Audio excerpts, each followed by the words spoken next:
In the heart of a magical forest, the trees were no ordinary trees, they were storytellers. Each trunk held a glowing painting of a tale once lived, of bravery, kindness, and dreams. But one morning, the colors began to fade, like sleepy dreams slipping away. And only one child heard the forest whisper, "Please, paint us back."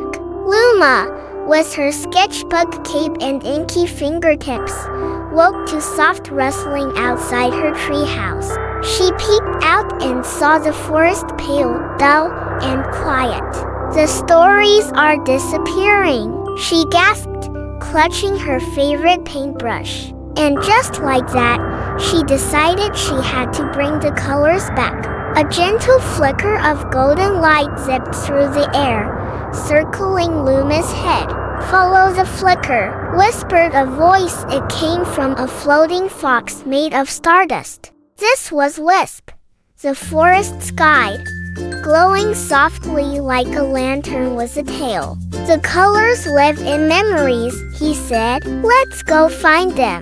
They reached the gallery grove, where the oldest trees once shimmered with living pictures. Now, the trunks were pale, their stories erased by silence. "We need to repaint," said Luma, "but how do we know what to paint?"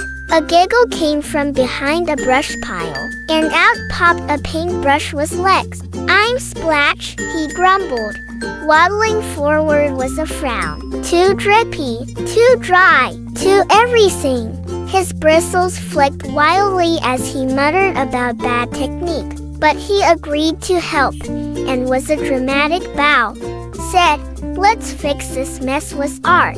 Now, the team had a brush, a guide, and a dreamer ready to begin. Wisp led them to a glade where a faded painting once showed a squirrel sharing her last nut. "We need a real act of kindness to bring the color back," said Splash. Luma noticed a beetle stuck upside down and gently helped it to its feet. In that moment, the tree lit up. A swirl of yellow and gold returned to the bark. They entered a glowing cave filled with ancient scribbles left by children long ago. Inside, stars twinkled on the walls like glowing chalk sparks. Luma drew a smiling moon, and to her surprise, it winked. "Memories like these don't fade," said Wisp. "They wait to be remembered." Outside the cave, a sparkle trail curled around a rock and led to a shimmering snail. "I'm Mira," she said softly, trailing rainbows behind her. "Slow is still forward." Luma helped Mira across a chilly stream, careful not to smudge her painty path. Another tree lit up. A soft trail of lavender and rose pink bloomed along its bark. In the center of the forest stood a blank white tree, the tree of imagining. "Only new stories go here," whispered Wisp. "One's not yet lived." Luma took a deep breath and painted a tiger with wings, a flying library, and a storm made of music. The tree burst with color oranges, purples, greens. A new story had been born. At Canvas Lake, where water reflects pictures from dreams, something was wrong. The surface was blank, no ripples, no stories. "Someone's forgotten how to dream," Splash muttered. "We need imagination fast." Luma dipped her fingers in the water and painted a wish with her hands. Suddenly, rainbow fish swirled beneath the surface, painting trails as they swam. "They're painting their own stories," gasped Luma as fish tails flicked art into the lake.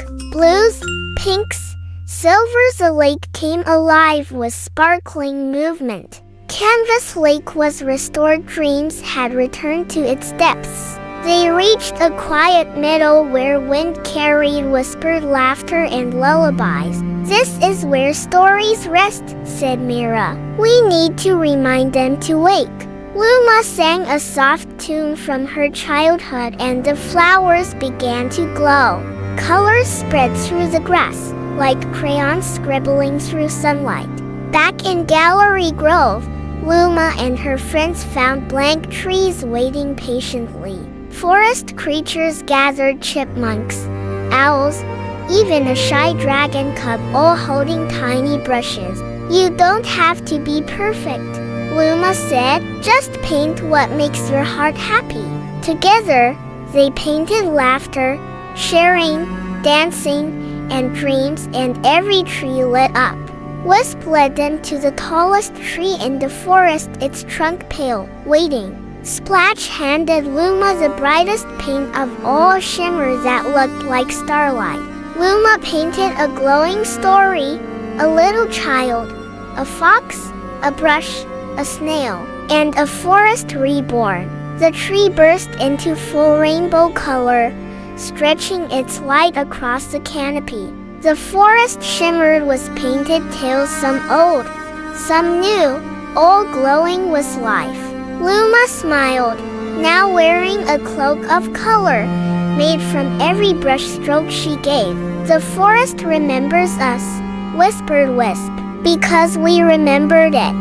And high in the tallest tree, a new story glowed: the day the colors came home. Luma showed us that stories come to life when we care, when we imagine, and when we share kindness with others. She didn't use magic spells or superpowers, just her heart, her courage, and her creativity. Every time she helped a friend or painted with love, the world around her grew brighter. So remember, even the smallest act of kindness, or the tiniest dream in your heart, can bring color back to the world, one story at a time. Thanks for watching, kids. If you enjoyed the adventure, make sure to subscribe to our channel, give us a thumbs up, and click the bell icon to never miss a new story. See you next time.